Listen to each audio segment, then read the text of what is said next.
O programa Auditório Livre fez a cobertura de mais um Fórum Ideias em Debate, organizado pela Federação das Indústrias do Estado do Ceará, trazendo em sua 10ª edição o economista Mansueto Almeida, membro da Diretoria de Estudos Setoriais e Inovação no Instituto de Pesquisa Econômica Aplicada em Brasília. Para esse momento, o palestrante falou sobre o tema Brasil, cenário atual e desafios para o retorno ao crescimento. O evento foi realizado no auditório da Casa da Indústria, sede da FIEC, em Fortaleza. Boa noite, é uma honra estar aqui na FIEC, principalmente em Fortaleza, no Ceará. Eu sou daqui, muita gente não sabe, eu sou daqui. Morei no Ceará até em 90, adoro essa terra. É uma honra estar aqui, eu não quero assustar muito vocês, mas é bom a gente ter a percepção do tamanho do problema para eventualmente encontrar soluções. Então, assim, eu vou explicar um pouco como a gente chegou no momento atual, as dificuldades para se fazer um ajuste fiscal que o governo pretende, o que está em aberto, enfim, quais são os grandes desafios que o Brasil tem pela frente. São muitos desafios, a situação é muito ruim. Nem o mais pessimista dos economistas, há 1 ano, 2 anos atrás, esperava que a gente chegaria ao ponto que estamos. Não era uma situação previsível. E agora, para a gente sair dessa situação, como o presidente Beto Sturza falou, depende de nós. Depende de nós como sociedade e, logo, de nós como sociedade, seja professor, trabalhador, empresário, pressionar os políticos para, eventualmente, se chegar a um consenso político para sair dessa crise. Infelizmente, para sair dessa crise, a gente vai precisar de uma grande coordenação política. Um ministro da Fazenda, por melhor que seja, ele não tem os meios para tirar o Brasil dessa crise. Dito isso, vamos mostrar um pouco o que está acontecendo e como a gente chegou nessa situação. Eu começo, com a situação atual dos últimos 2 anos, tem sido caracterizada por uma forte queda da produção industrial, um aumento do desemprego que está em curso, vai piorar, inflação elevada. A inflação do Brasil no ano passado foi quase 11%, foi 10,7%. Parte dessa inflação decorreu do ajuste de tarifas públicas que estavam represadas. Teve um aumento de tarifa de energia em mais de 50%, teve a liberação de preço de combustíveis, tudo isso puxou a inflação para cima. Mas o que assusta é que, mesmo quando você tira do índice de inflação todos esses aumentos de tarifas públicas, a inflação, por exemplo, de serviços, terminou o ano girando em torno de 8% ao ano. Como é que uma economia em recessão, você tem uma inflação de preços livres em torno de 8% ao ano? Isso preocupa muito. Era para essa inflação de preços livres, quando você tira do índice as tarifas públicas, era para essa inflação estar caindo e ela não está. E baixa competitividade. Baixa competitividade, o que é que significa isso? As empresas brasileiras fazem investimento, estão se tornando mais competitivas? Estão. Eventualmente estão. Vocês, empresários, fazem investimento, melhoram a gestão da empresa e se transforma em mais produtividade, mais competitividade. Só que o mundo também faz isso. E o mundo consegue fazer isso mais rápido do que o Brasil. Então, os desafios que a gente tem pela frente são inúmeros e são difíceis, mas não são impossíveis de serem superados. Alguns pontos para discussão. O que aconteceu nos últimos anos? A gente teve um período quase de ouro na primeira década do século XXI. Quando a gente entrou o ano 2000, a gente encontrou um mundo que crescia a uma taxa muito alta, a China que estava crescendo a mais de 10% ao ano, e o Brasil vinha de uma década de reformas. Quando você olha a história da economia brasileira na década de 90, impressiona a quantidade de reformas que esse país fez, reformas difíceis. O Brasil, da década de 90, conseguiu ter um plano de sucesso para combater a hiperinflação, esse país conseguiu fazer várias reformas estruturais, fez várias privatizações, montou várias agências reguladoras, renegociou toda a dívida dos estados no Brasil, fechou bancos estaduais, que era uma fonte de contínuo desequilíbrio fiscal. Quando o governador tinha problema de caixa, ia no banco estadual, pegava dinheiro, depois não pagava. O governo conseguiu fechar bancos estaduais, conseguiu fazer um saneamento do sistema financeiro, conseguiu aprovar uma lei de responsabilidade fiscal em 2000, simultaneamente conseguiu aprovar uma fonte de financiamento para a educação básica, primeiro o Fundef, depois no governo Lula o Fundeb, conseguiu aprovar uma fonte de financiamento, uma regra de financiamento para o setor de saúde com a emenda constitucional 29/2000. Então, esse país da década de 90 foi um país que fez sucessivas reformas. A gente entrou na primeira década do século XXI com um mundo que crescia e demandava produtos que o Brasil exportava. E o Brasil exporta vários tipos de commodities. Exporta commodities minerais, exporta commodities agrícolas, e ainda tinha o petróleo, que a gente descobriu um campo imenso. Era uma conjuntura extremamente favorável. Uma década de reformas, aliado a uma conjuntura externa favorável, isso se transformou em um crescimento médio da economia brasileira de 2003 a 2010 de 4% ao ano. Quase o dobro do que o Brasil cresceu de 95 a 2002. De 95 a 2002, o Brasil cresceu 2,4% ao ano. De 2003 a 2010, o Brasil cresceu 4% ao ano. E a gente entra no primeiro governo Dilma e o crescimento cai para 2%. Só que o problema está agora. A partir de 2009 e 2010, eu vou mostrar aqui, o Brasil fez sucessivos erros de política econômica.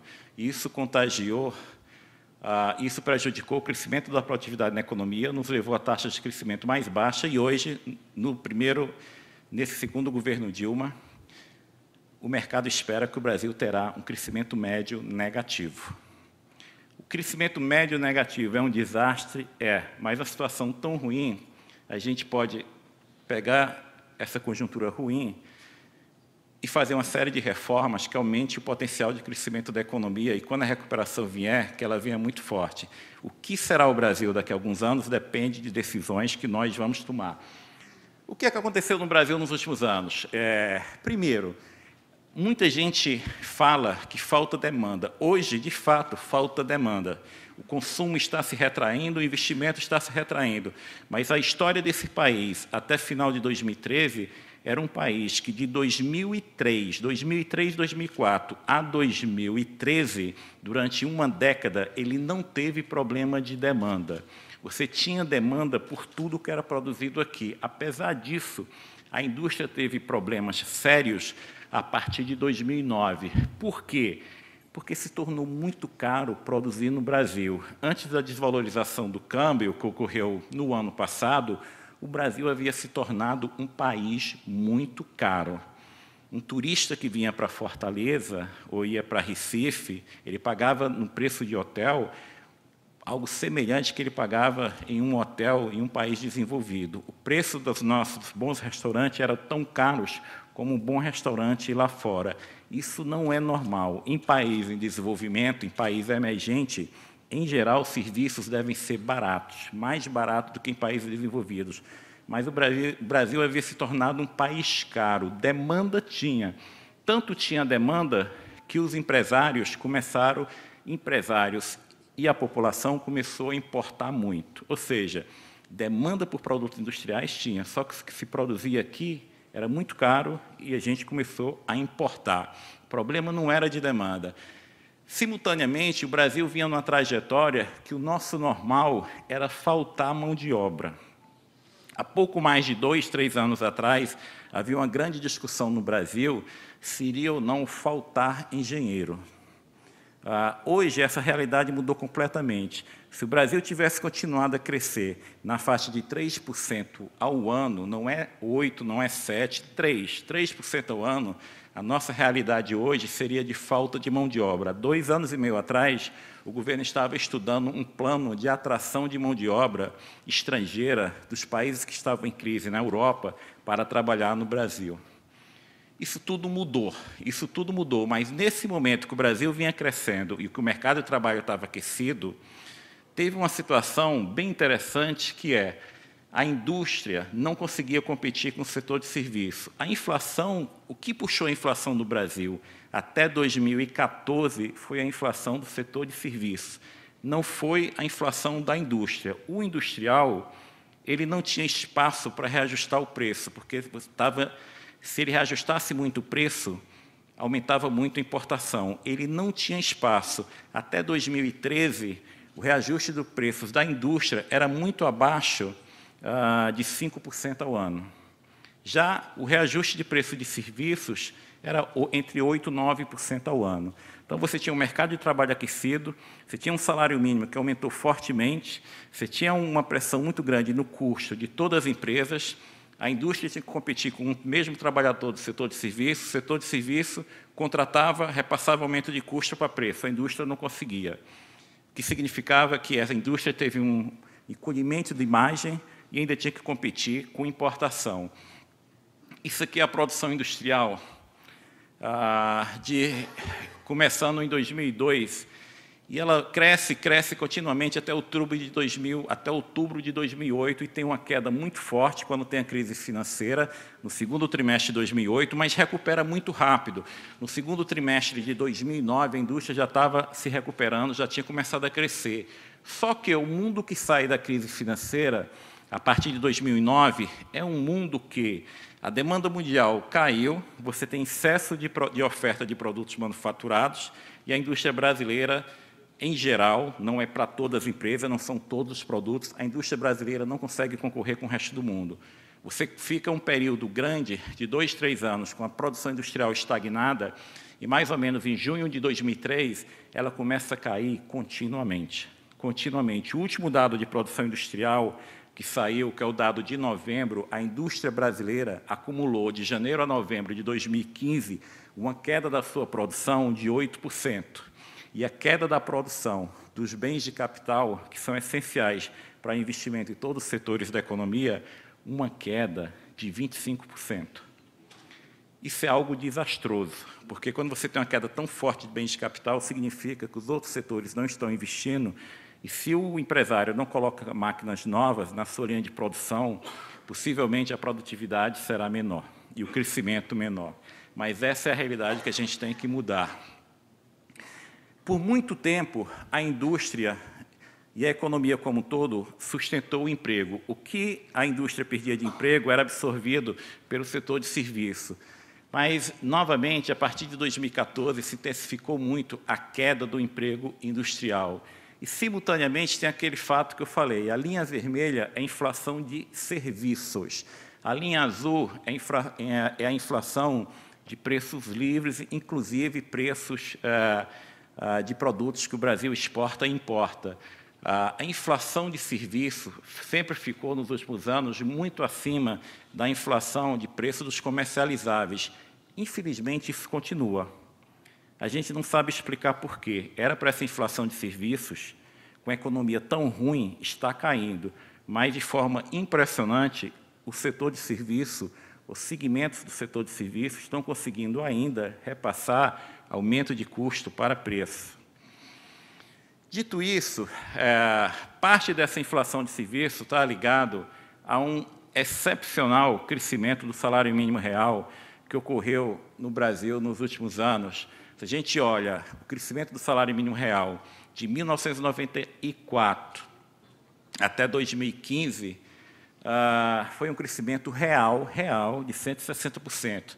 Se a gente olha só de 99 até 2014, 2015, é um crescimento real de 100%. O salário mínimo teve um crescimento fascinante, muito forte. Isso no Brasil, às vezes, tem duas consequências. Quando o salário mínimo real nos outros países do mundo aumenta muito rápido, isso impacta o custo de produção. No Brasil, tem um efeito adicional que não tem no resto do mundo. Quando o salário mínimo aumenta no Brasil de forma muito rápida, isso impacta a despesa do setor público. impacta muito forte as finanças do município. O prefeito, ele tem que pagar no mínimo um salário mínimo, independentemente do nível de riqueza do município. O Brasil tem uma previdência que o valor mínimo do benefício previdenciário é o salário mínimo. O Brasil tem uma rede de assistência social para pessoas idosas e famílias pobres e para deficientes, que o valor mínimo é um salário mínimo.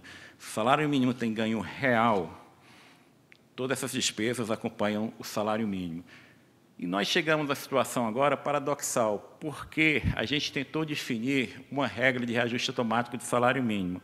Só que, como a economia não está crescendo, nos 4 anos do segundo governo de Dilma, 2015 a 2018, o crescimento real do salário mínimo será próximo de 2% ou um pouco menos do que isso.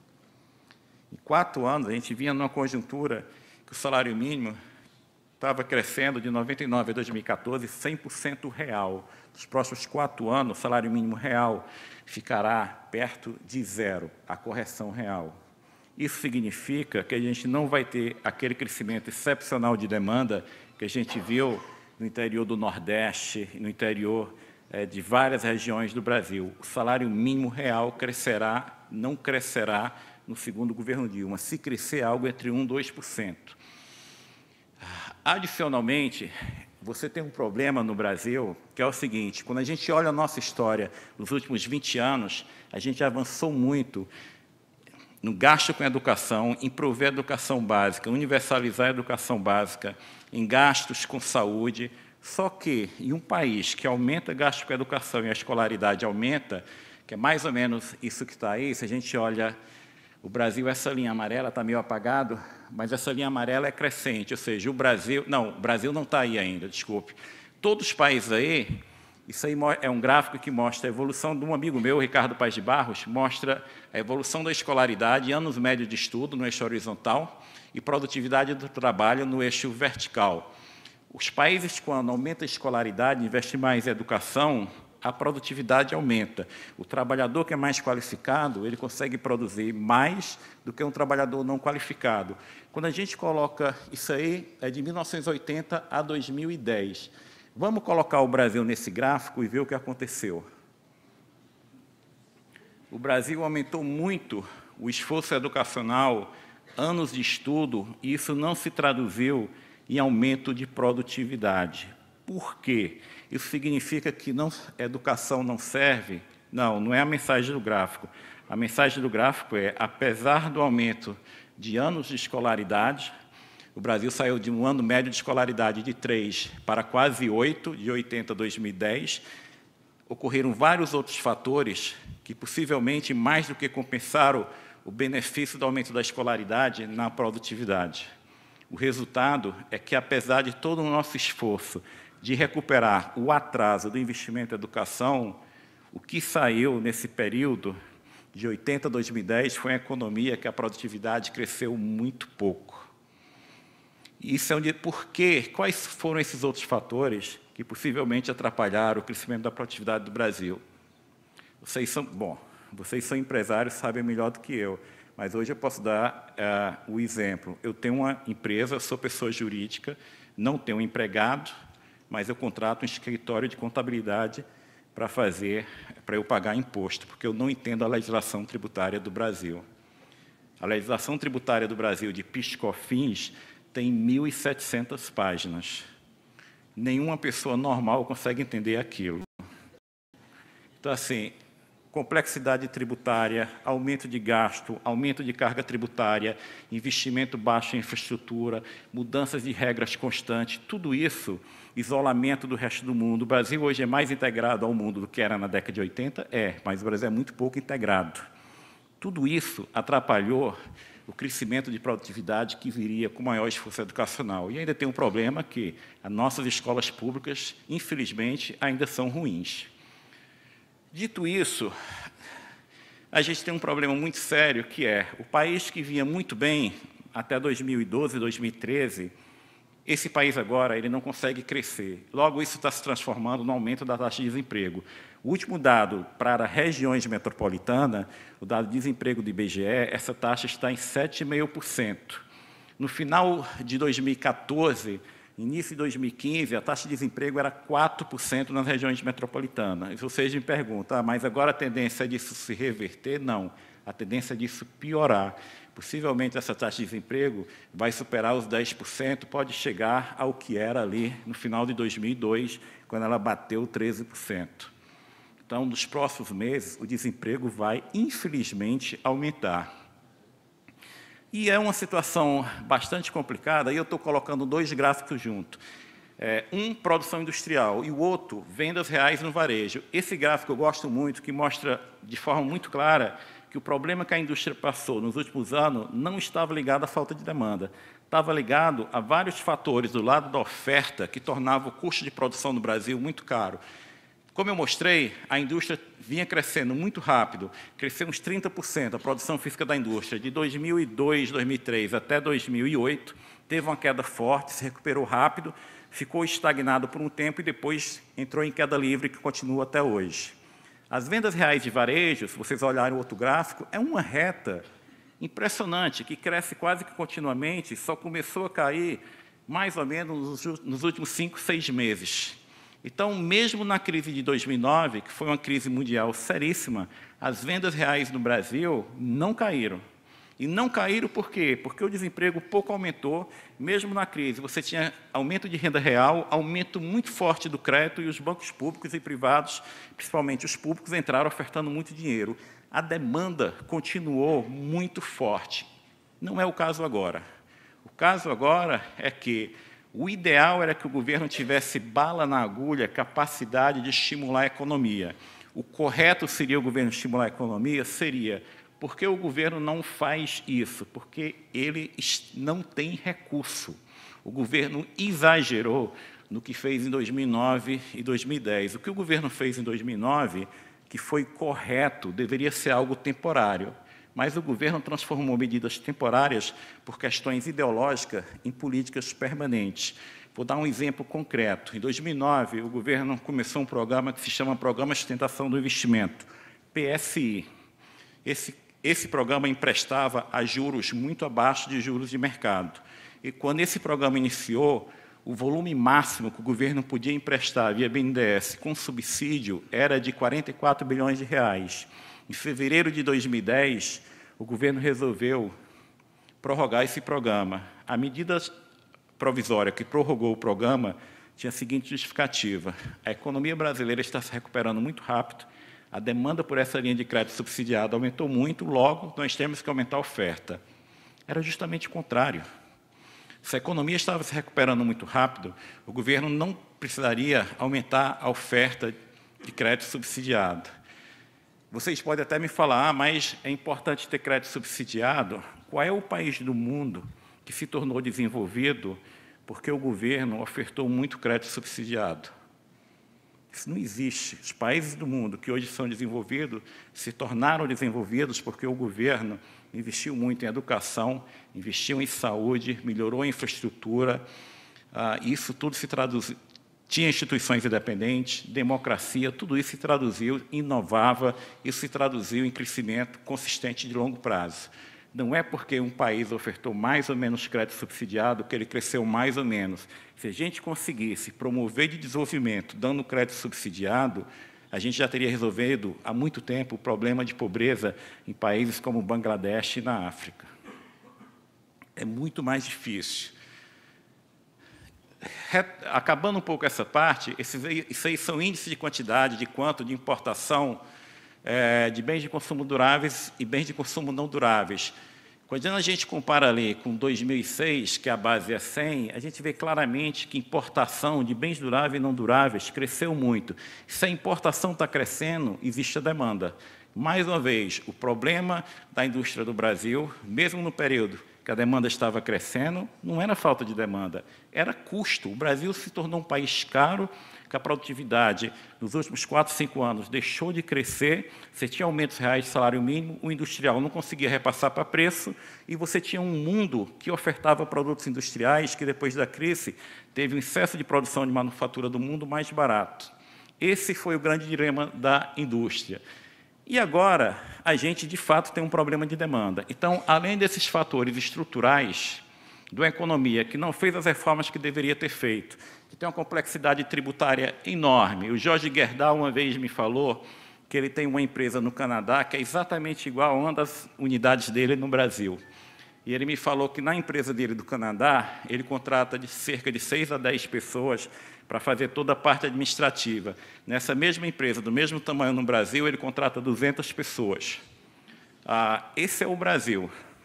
O Brasil é um país extremamente complexo, que a gente tem que contratar advogados tributários para fazer planejamento tributário. É um país que, se você pegar um advogado que ganha R$30 mil por mês, esse advogado pode ter uma carga tributária de 9,5% ou uma de 27,5%. Ele, se ele estiver registrado no Simples, ele vai pagar uma carga tributária de 9,5%, ganhando R$30 mil por mês. Se ele estiver no regime de lucro presumido, ele vai pagar uma carga tributária de 14,5%. Mas se ele estiver trabalhando no regime de CLT, ele vai estar sujeito a uma carga tributária de 27,5%. Como é que um país, a pessoa ganha a mesma renda, na mesma profissão, pode pagar 3 cargas tributárias diferentes? Esse tipo de anomalia o país precisa resolver.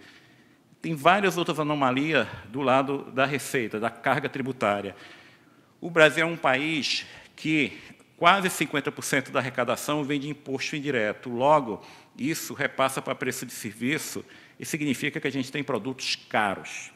Aí vocês perguntam, e se a gente fosse tributar só imposto de renda? O nosso mercado de trabalho não aguenta também um aumento muito forte de imposto de renda.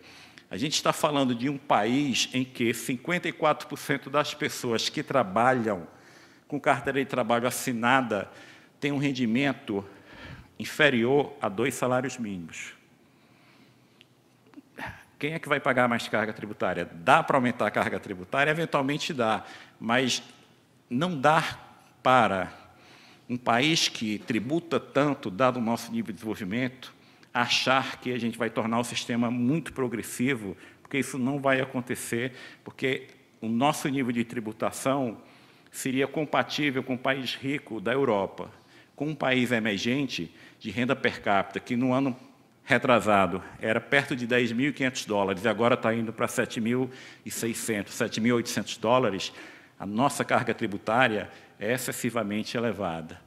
Isso tudo, a gente tem hoje uma situação que a gente está numa conjuntura que os problemas estruturais continuam, a complexidade tributária, um país que inova pouco, um país que gasta com inovação ainda 1% do PIB, a mesma coisa que 10 anos atrás, um país que você tem a educação que não está avançando no ritmo desejado, esse país com esses problemas estruturais, com a infraestrutura ruim, com problemas de vocês, empresários, que exportam, têm direito a um crédito tributário, não recebem, que vocês muitas vezes são credores do governo, e o governo fala para vocês, eu tenho a maior boa vontade de lhe pagar, você está na minha fila dos precatórios. Esse país, além dessas questões estruturais, esse país hoje está com crescimento da taxa de desemprego, queda de renda real, elevado endividamento das famílias, taxa de juros elevada com restrição de crédito, crescimento real do salário mínimo que praticamente vai ficar estagnado. De onde é que vem a recuperação para a gente sair da crise? Do investimento, claro. Mas antes de eu abordar o investimento, vamos ir por cada um desses pontos. Crescimento de renda real. O crescimento de renda real também, com o mercado de trabalho aquecido, o crescimento de renda real foi quase que constante. Agora começou a cair. Endividamento das famílias. Hoje, o ex-presidente Lula, ele sempre fala, o governo tem que começar a ofertar crédito barato para estimular o crédito, para estimular as famílias a se endividarem, comprarem televisores, carros novos. Só que há um probleminha. Quando o Brasil começou o ciclo de crédito, que foi mais ou menos lá em 2005, 2006, o endividamento das famílias brasileiras era equivalente a pouco menos de era 18% da renda anual. O endividamento das famílias brasileiras hoje, o dado de novembro é muito semelhante ao de julho, é 46%. As famílias brasileiras têm um nível de endividamento que equivale a 46% da renda anual. E o serviço dessa dívida é muito caro. Quando as famílias brasileiras começaram a se endividar, no início do ciclo de crédito, as famílias brasileiras comprometiam 16% da sua renda com o pagamento do serviço da dívida, amortização e juros. Essa família hoje, ela compromete cerca de 22% da sua renda. Se vocês me perguntarem se isso é pouco ou muito, é muito, porque nos Estados Unidos, que é um país tradicionalmente que as famílias se endividam muito, que o nível de endividamento das famílias chega a ser 70%, 80%, o que elas gastavam em 2007, antes da crise financeira, no auge do ciclo de endividamento dos Estados Unidos, uma família americana gastava com o serviço da dívida, sabe quanto? 15% da renda. Então, hoje, mesmo que o governo baixasse os juros e pedisse para as pessoas comprar carros novos, novos refrigeradores, novas televisões, as pessoas não teriam capacidade de endividamento, porque o nível de endividamento já está muito alto, está muito caro, e esse trabalhador, ele olha para frente e vê que corre o risco de perder o emprego.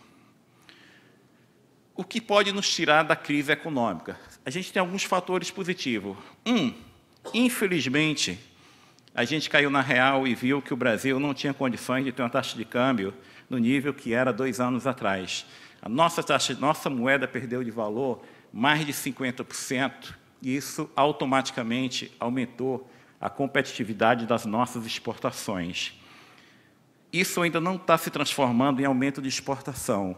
Gradualmente, isso vai beneficiar a indústria. A indústria vai ficar mais competitiva para exportar. Aumento de taxa, desvalorização da moeda, significa queda de salário real, redução do custo unitário do trabalho. Isso também está acontecendo. Terceiro ponto, além das exportações, o que pode nos tirar da crise, e a nossa recuperação depende disso, é aumento do investimento público e privado. Aqui tem um problema. Investimento público. Eu não sei o que aconteceu no Ceará, mas eu sei o que aconteceu em Pernambuco.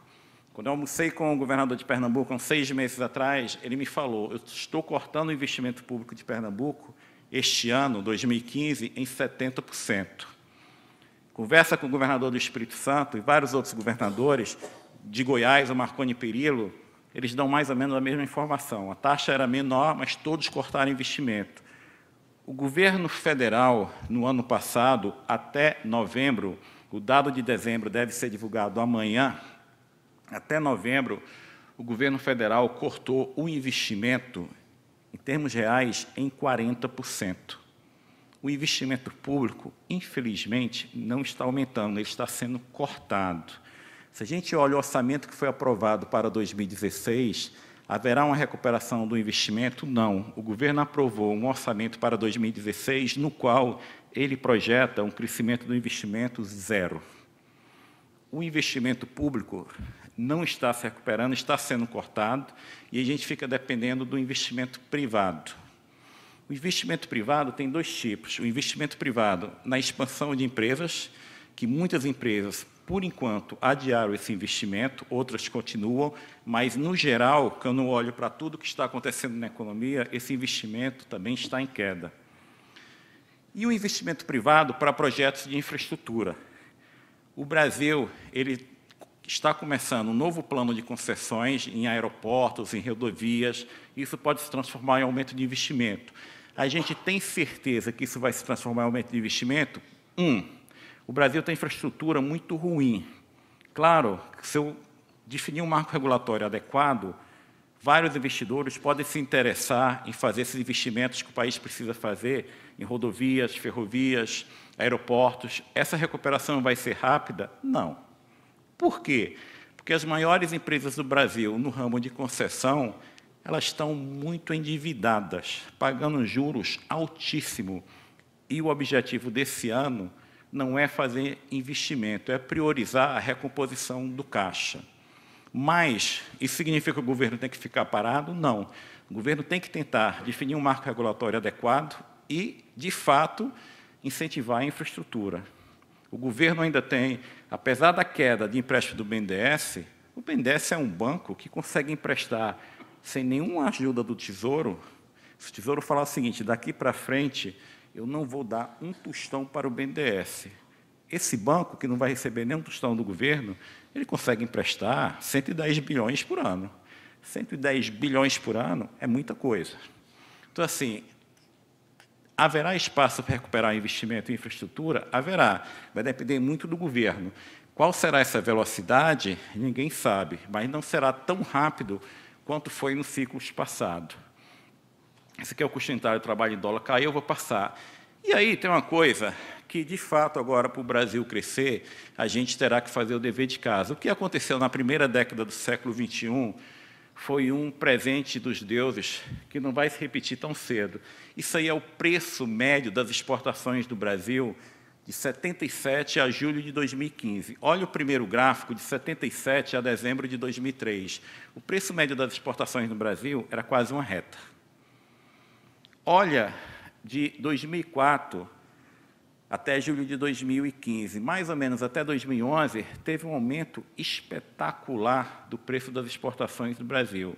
Minério de ferro subindo, preço de soja subindo, tudo que a gente exportava disparou.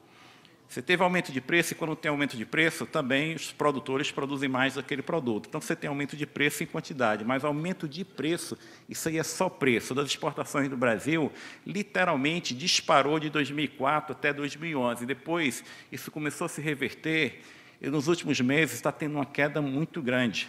O preço do petróleo agora, na faixa de 26, 27 dólares, é uma coisa impressionante. Minério de ferro despencou. A agrícola despencou, mas não tanto. Então, tudo isso se traduz em menor capacidade de investimento dessas empresas. Em especial, a gente criou um problema que não deveria ter criado, que foi a questão da Petrobras. Uma vez eu estava conversando com um professor de Harvard, que se chama Ricardo Hausmann, e ele estava me falando o seguinte: o país mais rico da América Latina deveria ser a Venezuela, porque a Venezuela tem uma reserva enorme de petróleo em água rasa.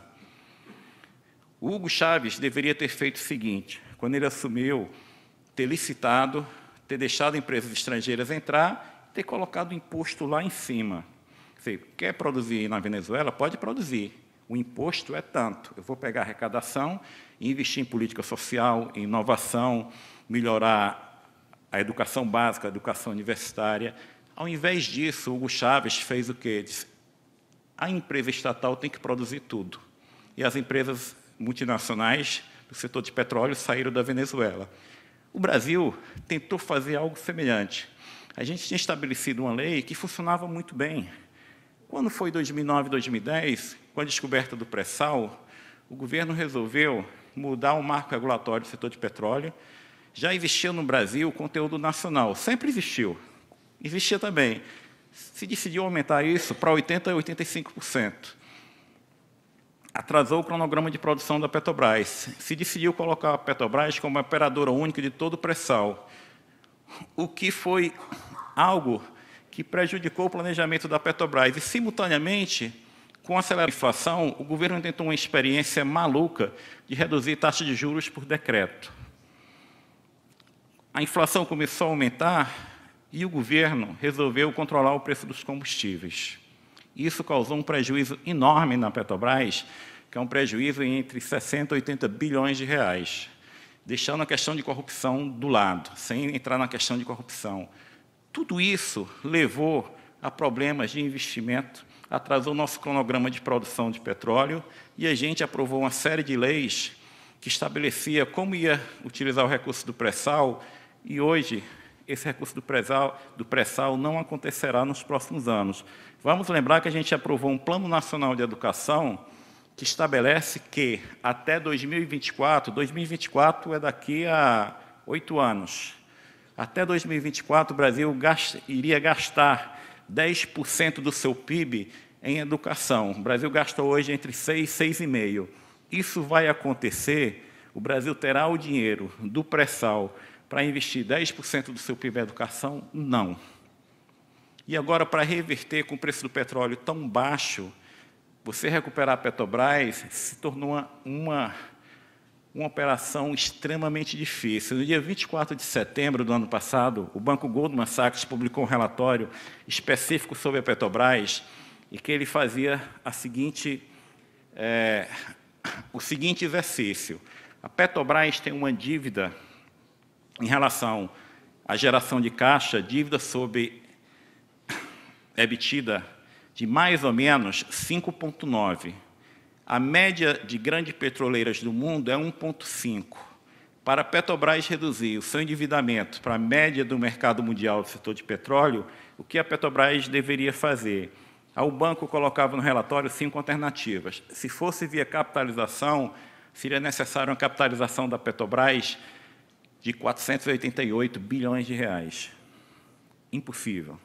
Se fosse pela venda de ativos, naquela época, em outubro de 2015, a Petrobras teria que vender todas as refinarias, toda a parte de distribuição e todos os ativos da Petrobras no exterior.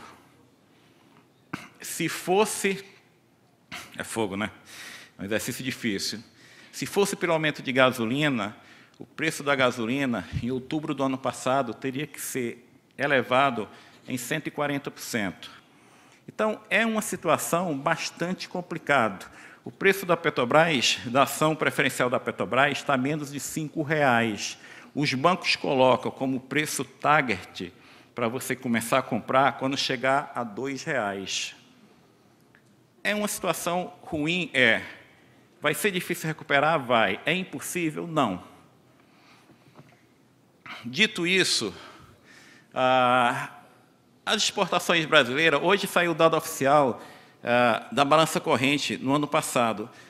As exportações brasileiras vêm um pouquinho menor, 190 bilhões. Mas aí a gente tem uma situação que é o seguinte, essa é a primeira crise, se a gente está vendo fatores positivos, essa é a primeira crise do Brasil, possivelmente dos últimos 35 anos, que você não tem problema no setor externo. Todas as outras crises que o Brasil passou, década de 80, 97, 99, 2002, tinha algum componente externo. Dessa vez, não.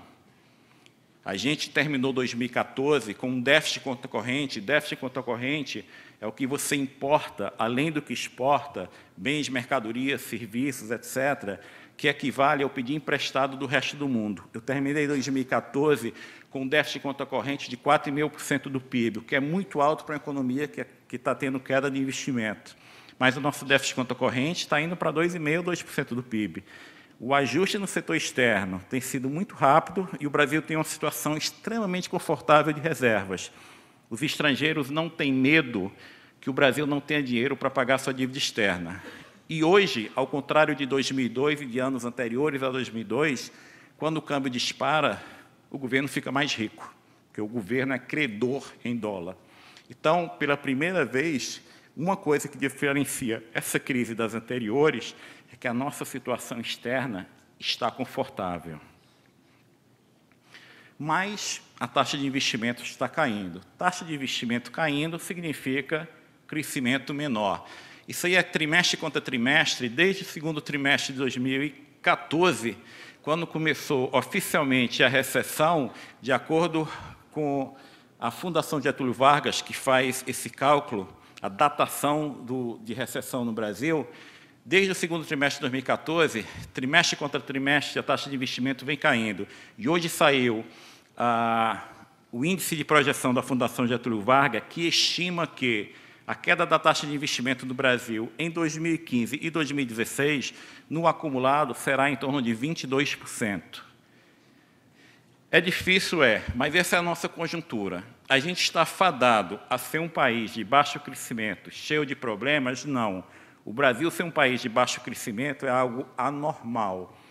Por quê? É por vários motivos. Primeiro, porque, ao contrário de alguns outros países emergentes, o Brasil tem uma economia muito diversificada. A gente tem uma indústria diversificada, o Brasil é muito forte no setor agrícola e o Brasil é muito forte no setor mineral. Se pega países como a África do Sul, é forte no setor mineral. Rússia depende de petróleo e gás. O Brasil não. O Brasil tem economia muito diversificada, então não é normal esse país ficar num crescimento baixo. Há fatores de risco agora. A desaceleração da China é uma grande interrogação. Algumas pessoas acham que essa desaceleração não será tão séria, os chineses acham isso, e alguns têm dúvidas. Se a desaceleração da China for maior do que nós imaginamos, isso pode trazer problemas adicionais para o país. 2, dado que ainda há muita incerteza, o que eu chamo de certeza? Se eu olhar para os próximos 12 meses, para os próximos 24 meses, para os próximos 5 anos, e quando o empresário faz investimento, ele não está olhando para 12 meses, está olhando para uma década ou mais. Quando esse empresário olha lá para frente, ele tem dúvida do que vai acontecer. E grandes empresários, ele tem dúvida do que vai acontecer e ele posterga a decisão do investimento. A gente está no meio de um ajuste fiscal que, teoricamente, quando se faz um ajuste fiscal, o que o governo consegue economizar aumenta. A gente passou um ano de ajuste fiscal e o buraco fiscal, o déficit primário do governo, aumentou, ao invés de diminuir. O governo, até agora, ele não conseguiu sinalizar de forma crível qual é o plano dele para recuperar a economia. Os sinais que vêm do governo, infelizmente, eu não estou torcendo contra o governo, eu espero que o governo acerte, mas os sinais que vêm do governo são contraditórios. Muitas vezes o ministro fala uma coisa e outro ministro fala algo diferente. Muitas vezes o ministro fala algo e a presidente da República fala algo diferente. Muitas vezes a presidente da República fala algo e um representante do Partido dos Trabalhadores, que é o principal partido da base aliada do governo, fala algo diferente. Vocês, empresários, que têm que filtrar tudo isso e colocar num plano de investimento, muitas vezes ficam perdidos. Essa situação que a gente está agora, dá para mudar? Claro que dá. Claro que dá. Mas, assim, parte desse mau humor tem a ver com esse problema de comunicação do governo. E, claro, com o conflito político. Por quê? Olha o que aconteceu no ano passado. O ministro da Fazenda e a presidente mandavam para o Congresso várias medidas direcionadas ao ajuste fiscal. Quem a gente via no Jornal Nacional falando contra o ajuste fiscal? Muitas vezes, o senador Lindenberg Farias, do PT do Rio de Janeiro. Muitas vezes, o presidente do Partido dos Trabalhadores ia para a televisão falar mal do plano do próprio governo. Isso eu presenciei várias vezes. Então, falta essa clareza do que fazer. E a gente chegou a um ponto que a situação piorou tanto que o governo, hoje, ele não pode mais se dar ao luxo de não ter clareza do que quer fazer. A gente está começando um ano que o governo começa basicamente hoje. É uma nova equipe econômica, tudo diferente. Então, esse governo, ele não tem 2 anos para decidir o que fazer. Ele tem que decidir o que vai fazer e mostrar para a sociedade qual vai ser esse plano de recuperação da economia e de fazer um ajuste fiscal nos próximos 4, 5 meses. Porque se nos próximos 4, 5 meses ele não fizer isso, eleição municipal, o Congresso parou. Depois, 2017, as pessoas já estão olhando para 2018. E aí a gente vai passar muito tempo ruim. Eu espero que isso não aconteça. Isso aí são índices de confiança da Fundação Getúlio Vargas. A gente, nos últimos meses, tudo em queda. Quando os índices de confiança do setor industrial, de comércio, de serviço está em queda, novamente, o empresário posterga o investimento. Ele fica esperando. Ele fica esperando o que o governo vai fazer. Eu quero saber o que o governo vai fazer para eu adotar uma estratégia, inclusive, tomar risco. Enquanto o governo não mostrar de forma clara o que vai fazer, a recuperação não vem. E a gente não tem muito tempo para brincar, para postergar ajuste, porque esse Brasil que a gente conhece hoje, daqui a 30 anos, ele será um país totalmente diferente. Porque o Brasil de hoje, olha ali, 2000, 2010, 2020, 2030, as pessoas com mais de 60 anos, a população do Brasil com mais de 60 anos cresce perto, 2010 a 2020, 2020 a 2030, perto de 4% ao ano. Nas próximas 2 décadas, as pessoas com mais de 60 anos, eu acho isso ótimo, que daqui a pouco eu vou estar aí, cresce 4% ao ano. A população jovem do Brasil, de 0 a 14 anos, na década de 2000, 2010 e até 2040, 2050 e para frente, a população jovem no Brasil vai cair. O Brasil é um país que está passando por uma transição demográfica que daqui a 30 anos nós teremos uma estrutura demográfica semelhante à do Japão hoje. Um país que a proporção de pessoas mais velhas aumenta, a tendência desse país é aumentar gasto com previdência e com saúde, independentemente da vontade do governo. Ontem à noite eu estava conversando com um cardiologista aqui, o Cabeto, e a gente estava olhando isso, quer dizer, a tendência de gasto com saúde, além da inflação do setor de saúde ser mais alta, a tendência do gasto com saúde, independente do desejo de um governador do Estado, do prefeito ou do presidente da República, o gasto com saúde vai aumentar. Porque numa população, num país que a população se torna mais velha, as doenças são muito mais caras. As pessoas morrem de câncer, de pressão alta, de ataque cardíaco, etc. São doenças de tratamento caro. E com o aumento do gasto de previdência, em geral, esses países a poupança cai. Qual é a má notícia? É que o Brasil hoje já gasta com previdência um pouco mais do que o Japão. As pessoas no Brasil ainda se aposentam muito jovens. Conversa com o governador do Estado, ele vai falar de alguma pessoa muito boa que se aposentou com 49 anos, 50 anos de idade, polícia militar. A média de aposentadoria por tempo de contribuição no Brasil é em torno de 54, 55 anos. Isso é muito novo. 54, 55 anos poderia ser em idade avançada na década de 60. Não é hoje. A gente vai ter que estabelecer idade mínima de aposentadoria. A gente não vai... O mundo todo fez isso, o Brasil não será diferente.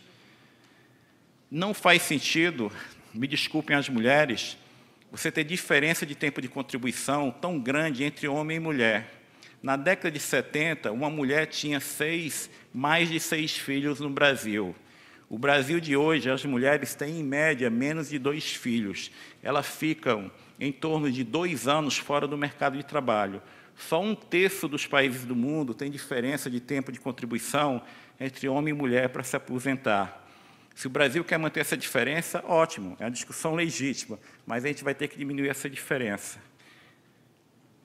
Possivelmente, o governo não vai ter condições de dar aumento real nas aposentadorias nos próximos anos. Tudo isso a gente vai ter que discutir. E tem outras anomalias, outras coisas, que não cabe a mim dizer que está certo ou errado, mas a gente vai ter que discutir. Vou dar um exemplo. Imagina um casal no Ceará, trabalhando aqui em Fortaleza, que nunca contribuiu para a Previdência. Um casal sem filhos. Quando os dois atingirem 65 anos de idade, nem ele nem ela têm renda. Eles nunca trabalharam no mercado formal, sempre viveram de bico. Como eles não têm renda formal, cada um tem direito a receber do governo um salário mínimo.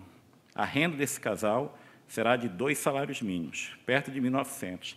Imagina o mesmo casal que o homem trabalhou na construção, em várias empresas, contribuindo sempre para a Previdência em cima de um salário mínimo. E a esposa dele nunca trabalhou no mercado formal. Quando os dois atingirem 65 anos de idade, como ele contribuiu a vida toda com a Previdência, em cima de um salário mínimo, ele terá direito a se aposentar com um salário mínimo.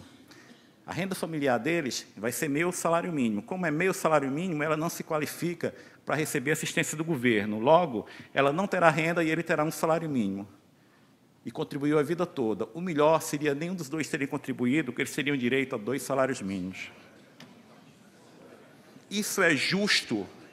Isso é justo para quem contribuiu? Nos países, em todos os outros países do mundo, em geral, a assistência social, a gente não pode deixar pessoas morrerem de fome. O Estado tem que garantir uma renda mínima, mas, em geral, programas de assistência social, o rendimento é menor do que a previdência de quem contribuiu. No Brasil, o piso da assistência social é exatamente igual ao piso da previdência social. A gente consegue manter essa regra? Se a gente quiser manter essa regra, a gente vai ter que aumentar a carga tributária, porque o processo de envelhecimento agora vai ser muito mais rápido. Essas questões a gente tem que discutir, e eu chego no ajuste fiscal para terminar.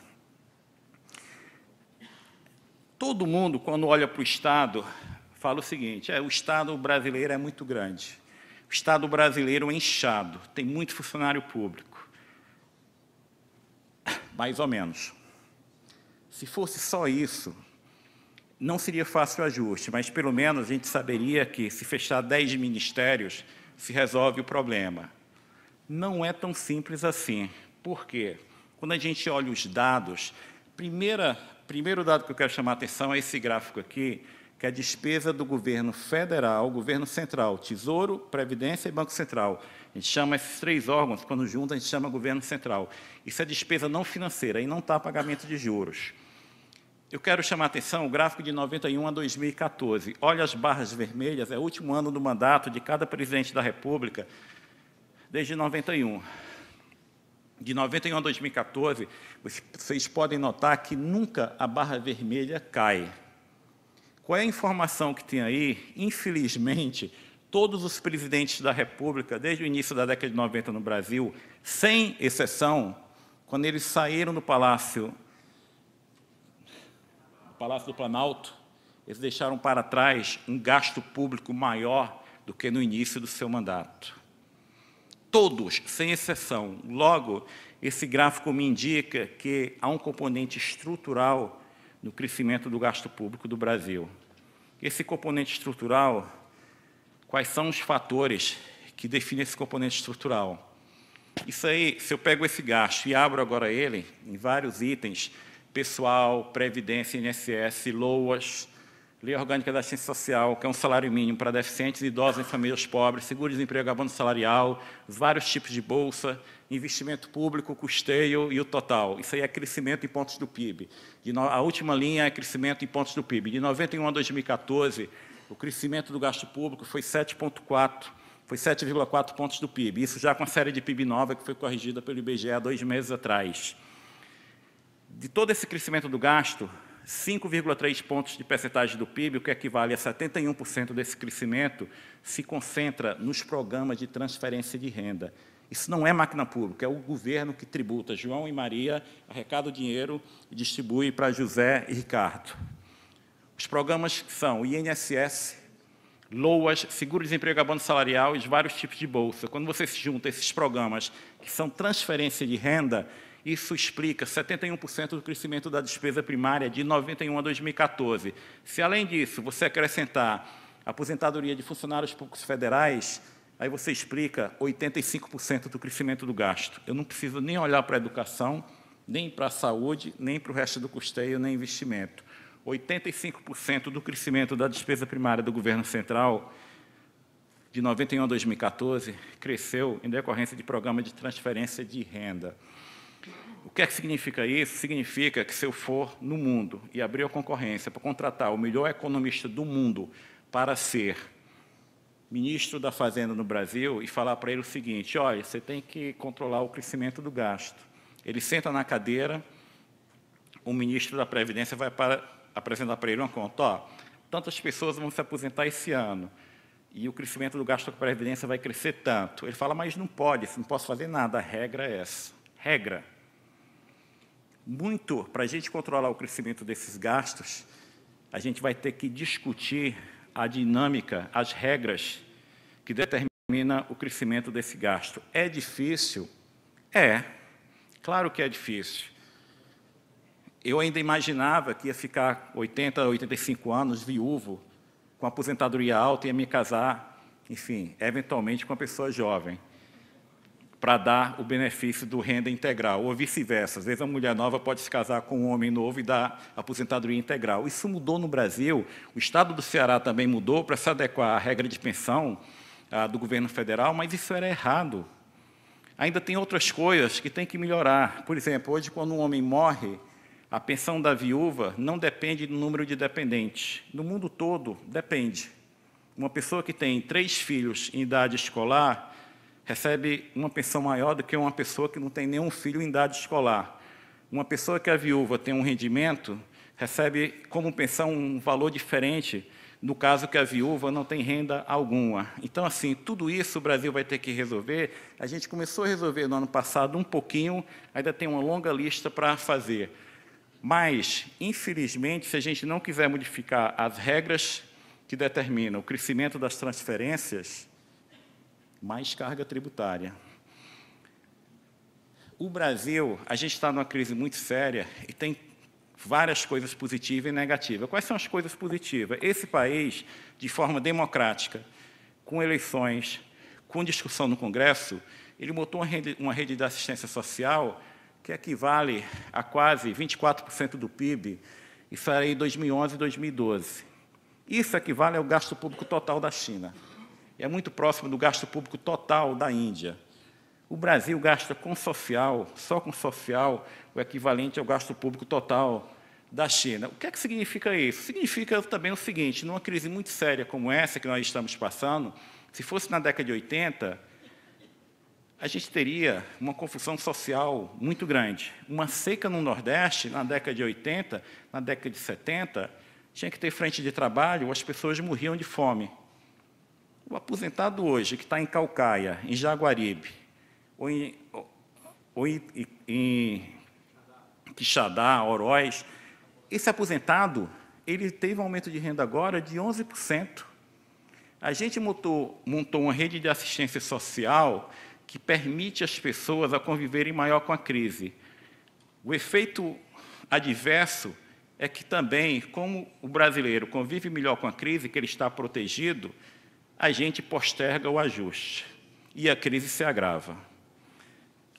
Mas, infelizmente, toda essa expansão de rede social chegou a um limite, porque, quando o Brasil começou a aumentar esse gasto, a nossa carga tributária, de 70 até 94, ela flutuava em 25% do PIB. Para eu expandir esse gasto, eu aumentei a carga tributária de 25% para 33%, 34% do PIB. Se a gente quiser fazer nos próximos 15, 20 anos o que a gente fez nos 20 anos anteriores, a gente vai ter que elevar a carga tributária para 43%, 44% do PIB. No nosso nível de desenvolvimento, é uma carga tributária excessivamente elevada.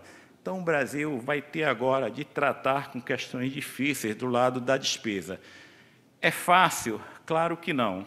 E se a gente fizer um checklist do que o governo prometeu no final de 2014, o governo não cumpriu absolutamente nada. O que o governo prometeu? Controlar o crescimento da despesa pública. Conseguiu? Não. Recuperar o superávit primário para, no mínimo, 2% do PIB, 2% do PIB até 2016, 2017. Não vai conseguir. Melhorar e simplificar o sistema tributário? Também não. Aumentar pouco a carga tributária? Ainda não. Vai tentar. Aumentar investimento em infraestrutura? Não conseguiu.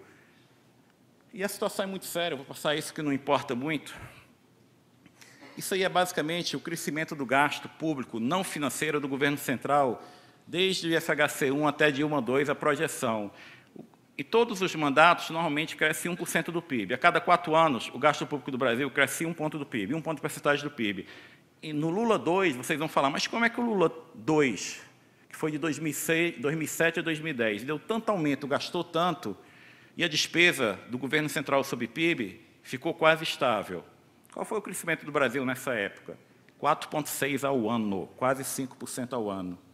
O problema é que, se a gente olhasse para frente e o crescimento fosse tão alto, isso iria diminuir o problema fiscal, não iria resolver. O problema é que ninguém espera, no futuro próximo, nos próximos 10 anos, crescimento de 5% ao ano.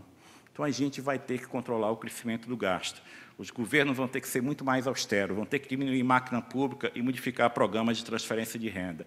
Quando a gente olha o que aconteceu no Dilma 1, novamente, abrindo o gasto público em várias categorias diferentes. Tem um item aí que eu coloco o custeio administrativo, que é uma conta residual, que é assim, tudo aquilo que você não consegue classificar como gasto social, como investimento, como custeio da saúde e educação, subsídios, previdência e pessoal, todo o resíduo eu chamo de custeio administrativo. Qual é a primeira surpresa? Que aí eu vou falar de algo que não é muito claro nesse debate. O custeio administrativo do governo, desde 99 até hoje, ele é em torno de 1% do PIB. Ele não aumenta. O Estado brasileiro, aí é governo central. O governo central aumentou brutalmente o gasto, não é porque a máquina pública inchou, mas porque o governo gastou muito com programas de transferência de renda, inclusive previdência. No governo Dilma I, teve algo surpreendente, que é a coluna subsídios. A conta de subsídios do governo federal, há 3, 4 anos atrás, era uma conta que era 8 bilhões por ano. O que está no orçamento para esse ano são 28 bilhões. Por quê? Porque o governo fez várias operações via bancos públicos de dar subsídios. Esses empréstimos que foram dados têm um prazo de 5, 6 anos. Então, durante esse tempo todo, até o final do governo, o governo Dilma II terá que pagar os subsídios que foram dados no governo Dilma I. E aí, você pergunta assim, mas se mudar a política já mudou. A política já mudou. As taxas de empréstimo de bancos públicos aumentaram brutalmente. A taxa do FNE aumentou 71% de um ano para o outro. Mas o governo vai ficar pagando hoje, até final de 2008, os subsídios que foram dados lá atrás. A pessoa que comprou um caminhão em 2013 no BNDES conseguiu uma taxa de juros nominal de 3,5% ao ano. Até o final do contrato, o governo vai ter que pagar o subsídio desse contrato. O governo Dilma I criou uma armadilha para o governo Dilma II. Ela vai ter uma conta de subsídio elevada, que só vai diminuir quando o contrato acabar. Não tem o que fazer, mas isso foi uma das contas que mais aumentou no governo Dilma I. E investimento, quando eu tiro Minha Casa Minha Vida, não aumentou. O investimento em infraestrutura no Brasil, de 2011 a 2014, não aumentou. O que aumentou do investimento foi o Minha Casa Minha Vida. O resto do investimento, não. E a gente está numa situação complicada. Isso aí é basicamente, vou terminar, isso aí são os empréstimos do Tesouro para bancos públicos. Empréstimo do Tesouro para bancos públicos sempre existiu, mas não passava de 1% do PIB. De 2007 a 2008, o governo achou que, se eu der subsídio para todo mundo, para vários setores, e o BNDES for muito ativo, inclusive se tornando sócio de empresas, eu vou promover crescimento. Poderia ter dado certo? Poderia. Era improvável. Poderia? Poderia. Deu certo? Não. A taxa de investimento caiu. Mas isso deixou para trás um aumento da dívida de 10 pontos do PIB. 10 pontos do PIB. A situação do Brasil, a dívida bruta do Brasil, 2008, 2009, estava indo para 54%, 55% do PIB. A gente está terminando o ano com a dívida bruta de 68% do PIB. A tendência é a dívida pública bruta para 2018 e para 82% do PIB. Se o Brasil fosse um país desenvolvido, o Japão tem a dívida bruta de 270% do PIB. Acontece que, no Japão, a poupança é muito alta, as pessoas emprestam ao governo a juro real negativo. No Brasil, ninguém quer emprestar a juro real negativo. Se alguém quiser, eu estou tomando dinheiro emprestado. Então, assim, dado a nossa situação, que é um país de custo elevado, que as pessoas exigem um retorno alto, porque não sentem segurança em emprestar dinheiro a longo prazo para o Brasil, hoje, quase 25% na nossa dívida pública, ela é girada a cada 3 meses. É um índice elevadíssimo. A nossa dívida encurtou, é cara e a tendência é de crescimento. Quando você olha essa situação, é uma situação bastante complicada. O que fazer? Quer dizer, eu falei assim, o governo conseguiu fazer um ajuste fiscal, vou passar muito rápido aqui, tem muito número, não precisa a gente olhar isso agora, quer dizer, mas o governo não conseguiu fazer um ajuste fiscal. Em 2015, até novembro, o dado de dezembro sai amanhã, o governo cortou as despesas em 35 bi. A primeira vez que isso acontece desde 2003, mais do corte de 35 bi, 31 bi foi investimento. O governo consegue investir zero? Não. Logo, o ajuste fiscal que ocorreu até agora foi baseado num corte temporário do investimento, isso não é um ajuste fiscal permanente. O governo perdeu 70 bilhões, 75 bilhões de receita, valor real, no ano passado, porque a gente estava numa recessão. Esse ano é outro ano de recessão. Talvez o governo não vá perder 75 bilhões, mas vai ser um ano que ele não vai ter recuperação de receita. Sem recuperação de receita, fica muito difícil ele fazer um ajuste fiscal. O que o governo mais economizou no ano passado foi a queda do investimento em relação à PIB, o que não vai se repetir esse ano. Isso aí até outubro, não tem em novembro. Mas se você olha os ministérios que o governo cortou, em vários ministérios importantes, a queda do investimento foi muito forte. Tem um ministério que é interessante, desenvolvimento agrário. O corte do investimento foi 90%. Aí vocês perguntam, o que é isso? Em 2014, o governo estabeleceu um programa em que o governo federal comprava retroescavadeira e caminhão e dava de presente para o município. Isso foi um programa de 4,5 bi. Ano passado, o ministro cortou. Não estou falando que foi um programa eleitoral, mas ele disparou em 2014. Investimento, educação. Eu falei que no agregado o investimento não aumentou, mas teve um caso de investimento que aumentou sim, o Ministério da Educação. O Ministério da Educação, de 2007 a 2009, ele investia em média por ano 3,5 bi. De 2012 a 2014, o investimento do Ministério da Educação foi 9,5 bi. O investimento do Ministério da Educação triplicou. O governo investiu muito em educação. Quando você investe em educação, constrói prédio, escola técnica, prédio de universidade federal e saúde, constrói hospital, no momento seguinte, aumento de custeio. Aumento de custeio. Você pode ser o melhor gestor do mundo. Construir um prédio, você vai ter que colocar lá dentro gente para trabalhar, vai ter que pagar a conta de energia, porque senão as pessoas vão trabalhar no escuro, e isso é aumento de custeio. Logo, o governo que tinha aumentado o investimento em saúde e educação, seja o governo federal, seja governos estaduais, hoje estão com problema de como ter dinheiro para arcar com o custeio desse investimento que foi feito. O governo cortou no ano passado o investimento na área de saúde e educação em 50%, e não vai recuperar nesse ano por falta de recurso. Algumas considerações finais que eu vou passar, quer dizer, a gente está num país que a gente fala assim, mas daria para reduzir custeio. Dá, mas assim, não vamos nos enganar. O gasto público do governo central no ano passado foi, a gente vai saber o número exato amanhã, mas deve ter sido algo como 1 trilhão e 100 bilhões de reais. Desse 1 trilhão e 100 bilhões de reais, o gasto com passagens de avião e diárias foi 4,5 bi. Se você chegar em Brasília e falar o seguinte, está proibido qualquer funcionário público viajar por um ano, inclusive a Polícia Federal não vai mais prender ninguém, e ninguém vai receber diária. Você economiza 4,5 bi de uma despesa que no ano passado foi 1 trilhão e 100 bilhões de reais. Você deve economizar com passagem de avião? Claro que deve, eu não estou falando que não deve. Deve, é sempre bom economizar. Agora, não vamos nos enganar, isso não vai resolver o problema. O orçamento do Ministério da Defesa no Brasil, que é se você tira o gasto social, se você tira os programas de transferência de renda, saúde e educação, o ministério que mais gasta com custeio é o Ministério da Defesa. Sabe qual é o custeio do Ministério da Defesa? Para colocar todos os militares, alimentar os militares do Exército, da Marinha, da Aeronáutica, 10 bi por ano. Aí você fala, não, mas o orçamento do Ministério da Defesa é muito maior, é 82 bi. 10 bi custeio, 10 bi investimento, 62 bi gasto com o pessoal, dos quais 22 bi ativo, 40 bi inativo. O que é que você vai fazer? Você fala assim, não, mas você pode matar os aposentados. Não.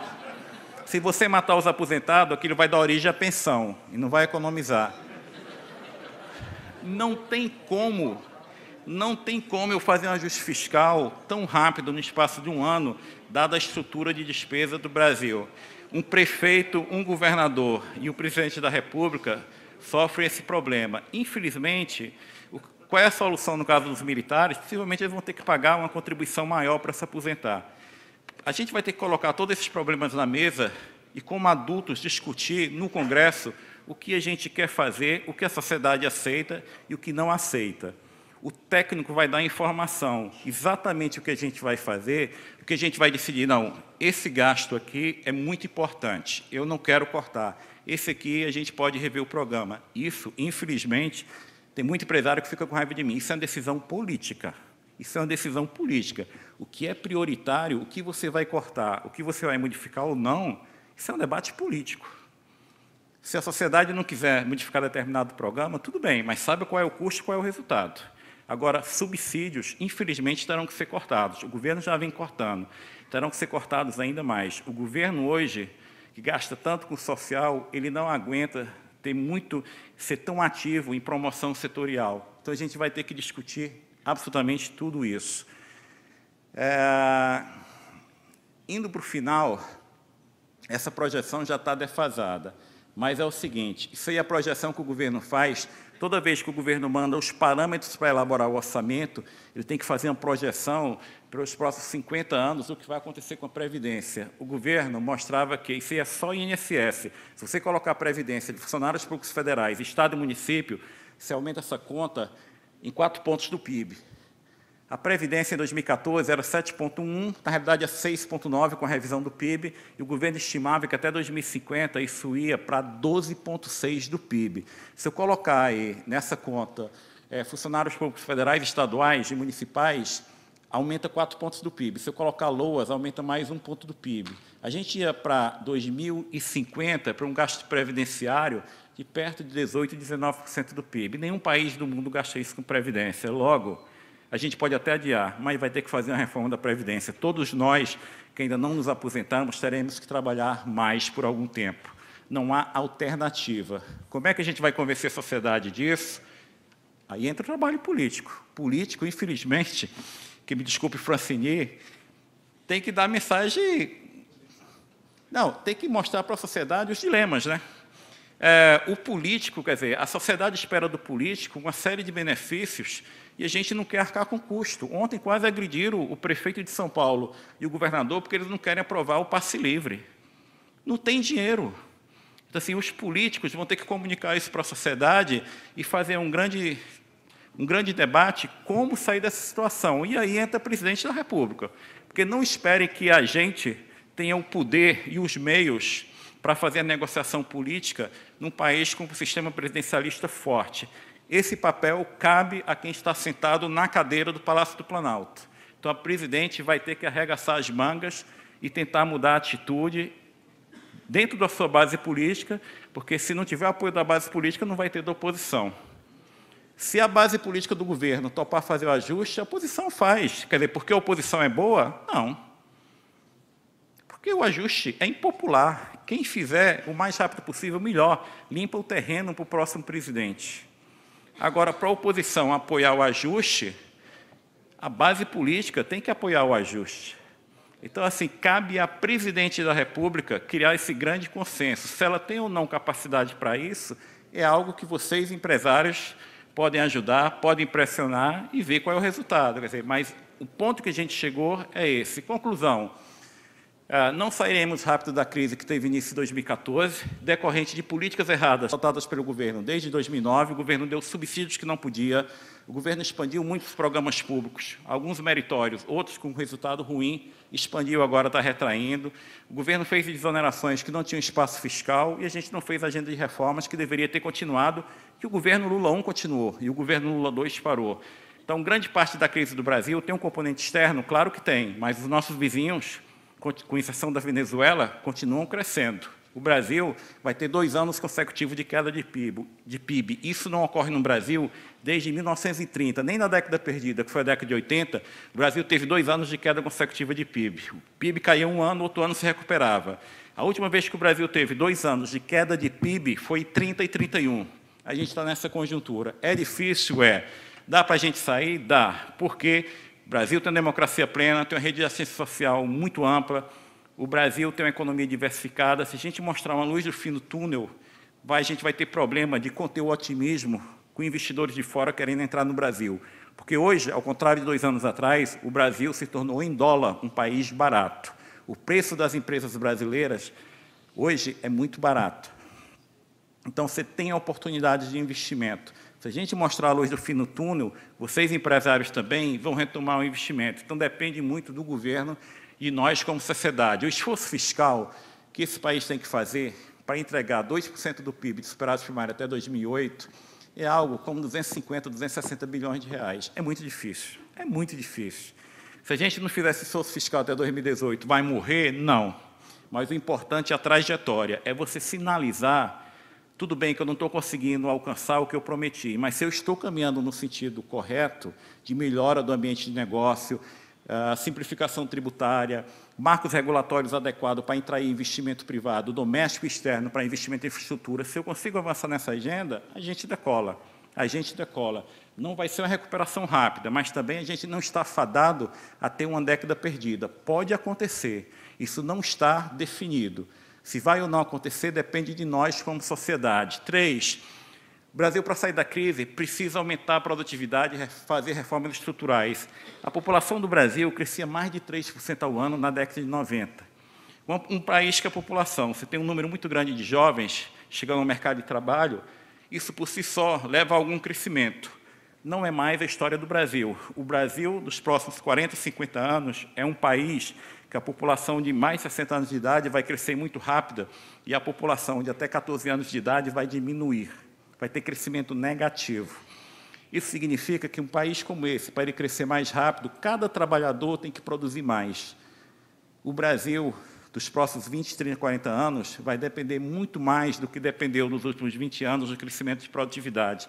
Esse país tem que melhorar a educação, tem que investir mais em inovação, tem que melhorar o ambiente de negócio, e cada pessoa tem que ser mais produtiva, senão a gente não vai crescer. O governo hoje projeta para 2015, isso está praticamente certo, um déficit primário de 1% do PIB, sem pagamento de pedaladas. A gente começa o ano, infelizmente, de 2016, com uma despesa contratada de 75 bilhões de reais, 55 bi previdência, 20 bi gasto com o pessoal. O governo já autorizou essa despesa. Ele pode fazer alguma coisa? Absolutamente nada.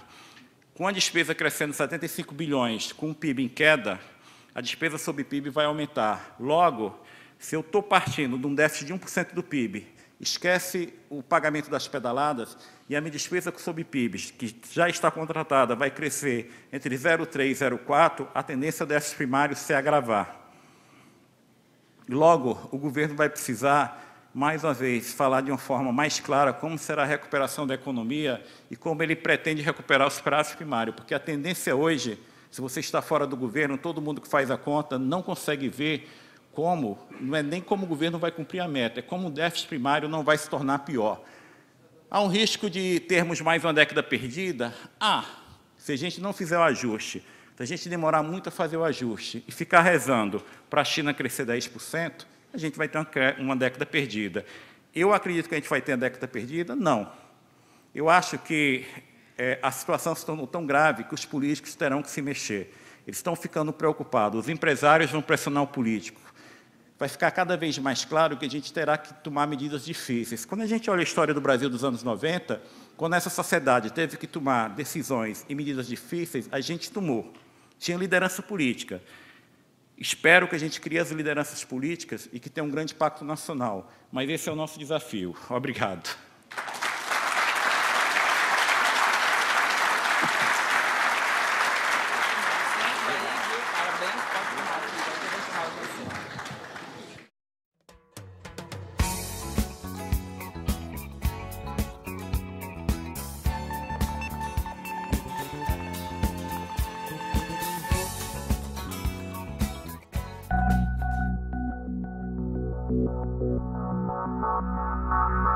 Thank you.